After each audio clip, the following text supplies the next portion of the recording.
There is a quality to Doha that resists easy description. It is not the architecture, though the architecture is striking. It is not the heat, though the heat is relentless. It is something in the atmosphere itself, a thickness that goes beyond humidity, a sense of substance, of weight. I noticed it first in the silences. There are silences in this city that feel different from silences in other places.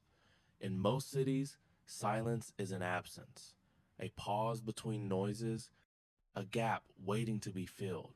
Here, silence feels like a presence, like something has been placed in the space, deliberately, and left there to be observed. The city was built quickly. By historical standards, a generation ago, much of what stands here now did not exist. The towers, the roads, the stadiums, the museums, all of it rose from the sand in a span of time that seems impossible when you look at the scale of it. And yet, nothing about the city feels rushed. Nothing feels improvised or temporary. The buildings do not have the flimsy quality of things built to be replaced. They feel permanent, rooted, as if they have always been here and always will be. This is what capital does when it is abundant and patient. It builds without anxiety. It constructs without the desperate pressure of return on investment that shapes development in places where money is scarce. The calculations are different here. The time horizons stretch further. The question is not, will this pay for itself in 5 years, but will this still be valuable in 50? Walking through the city, you begin to sense the presence of this capital, even though you never see it directly. It is not displayed.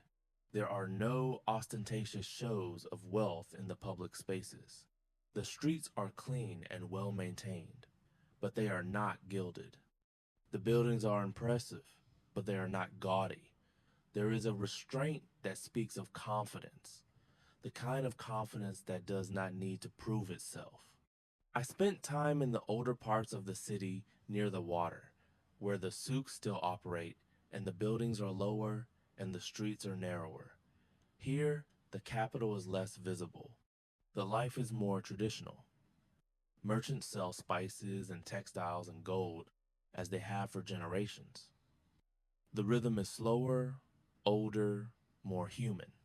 But even here, the presence of the new wealth can be felt.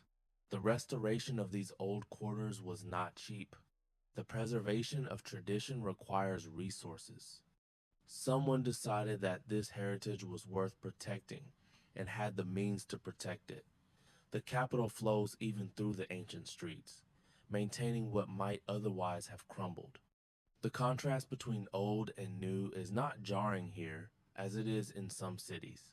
It feels curated, as if someone sat down and thought carefully about how the past and the future should relate to each other, about what should be preserved and what should be built, about the story the city should tell.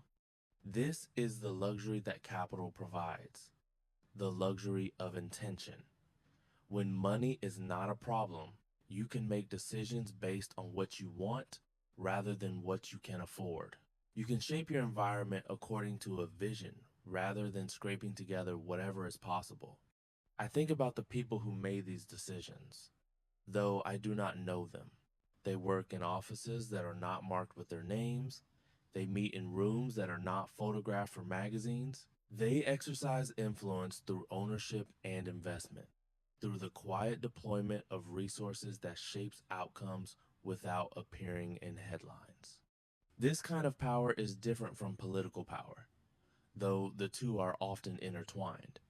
It is the power to build, the power to acquire, the power to wait.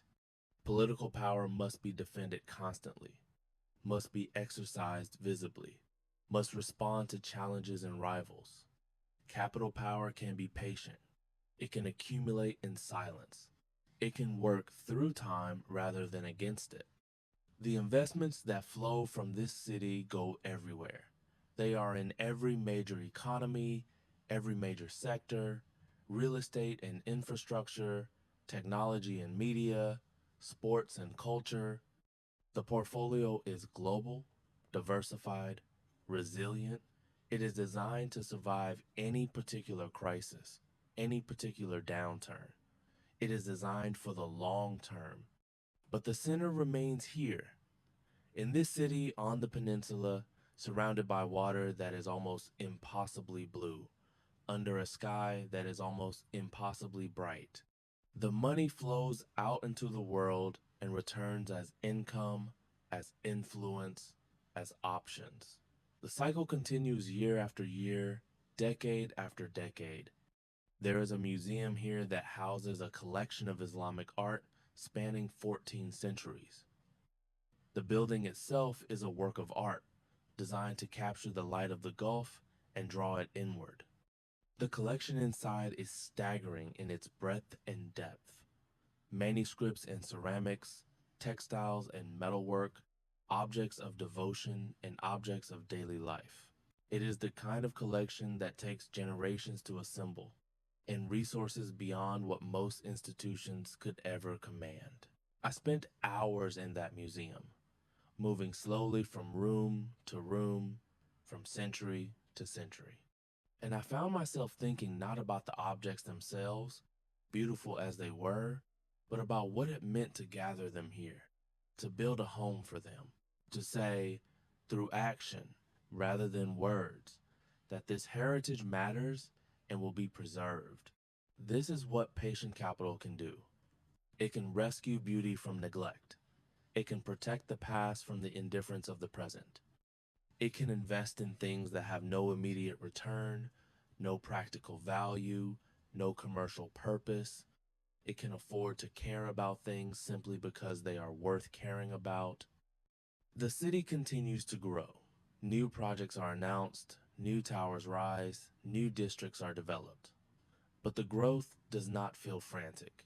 It proceeds at its own pace, according to its own logic. There is no sense of desperation, no fear that the opportunity will pass. The capital will still be there tomorrow, and the year after, and the decade after that. This security creates a particular atmosphere, a calmness that is unusual in cities of this size and ambition. The people move through the streets without the hurried, stressed quality that marks so many urban populations. They walk more slowly. They speak more softly. They do not push. Perhaps this is cultural, perhaps it is the climate, but I think it is also economic. When the future is secure, you do not need to rush toward it. When the money is already there, you do not need to chase it. You can take your time. You can be deliberate. You can think. The waterfront stretches for miles, a ribbon of promenades and parks and public spaces that follows the curve of the bay. In the evening, when the heat relents slightly, people come out to walk along the water. Families with children, couples holding hands, groups of friends talking and laughing. It is a scene of ordinary human pleasure, made possible by extraordinary investment. This is the thing that is easy to forget about capital. It is not just numbers in accounts, not just holdings in portfolios. It is materialized in the world as roads and buildings, as parks and museums, as the infrastructure that supports daily life. It is the accumulated capacity to do things, to build things, to maintain things. It is potential made physical. And when that capital is managed well, when it is preserved and grown rather than squandered, it creates a kind of compound effect, not just in the financial sense, where returns generate further returns, but in the physical world, where investments create conditions for further investments. Good infrastructure attracts more activity. Beautiful spaces attract more people. Success breeds success. I think about the decisions that are made here in the quiet offices where the capital is managed. They are not dramatic decisions, for the most part. They are incremental, analytical, the work of stewards rather than speculators. The question is not how to make a killing, but how to preserve and grow the wealth over generations. How to ensure that what exists today will still exist tomorrow and will have grown. This is a different kind of finance than what dominates the headlines. It is not the high-frequency trading, the leveraged bets, the boom and bust drama of the markets. It is slower and quieter. It operates on a timescale that most investors cannot imagine. It measures success in decades rather than quarters.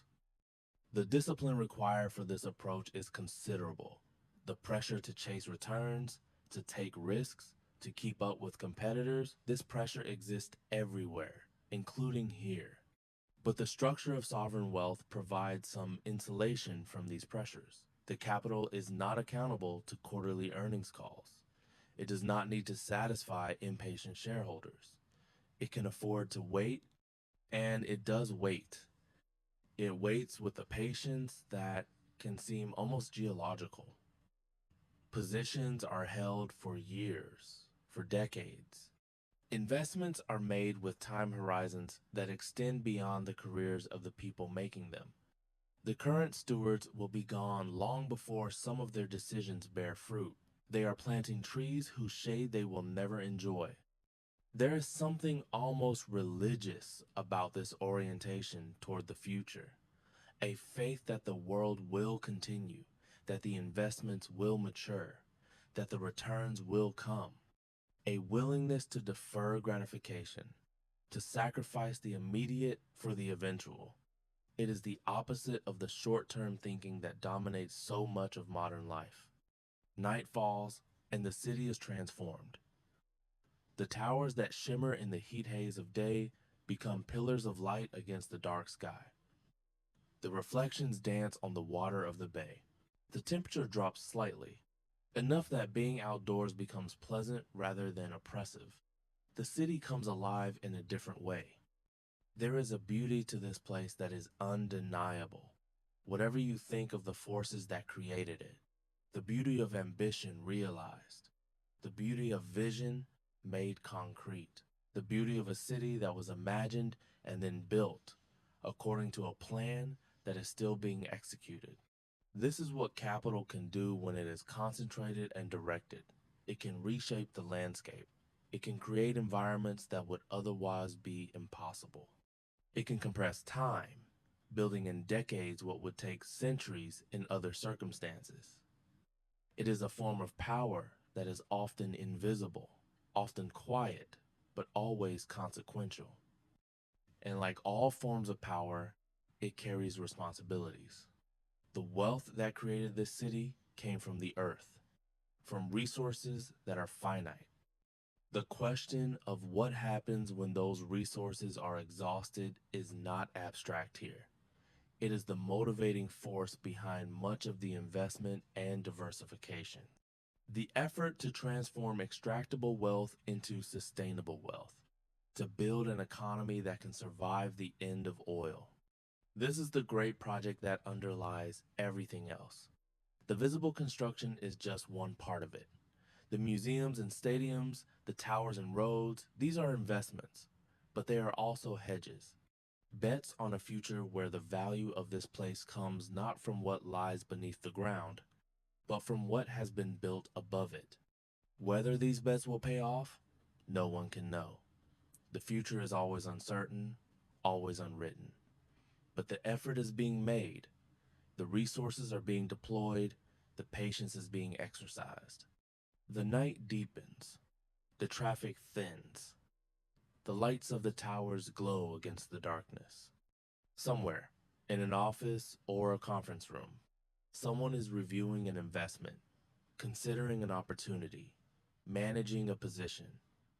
The work continues at all hours, in all time zones. The capital never sleeps, and the city continues, growing, waiting, building, patient, deliberate, quiet, as it has been, as it will be. The capital exists, the decisions are made, the future approaches, and the work continues, slowly, steadily, without end.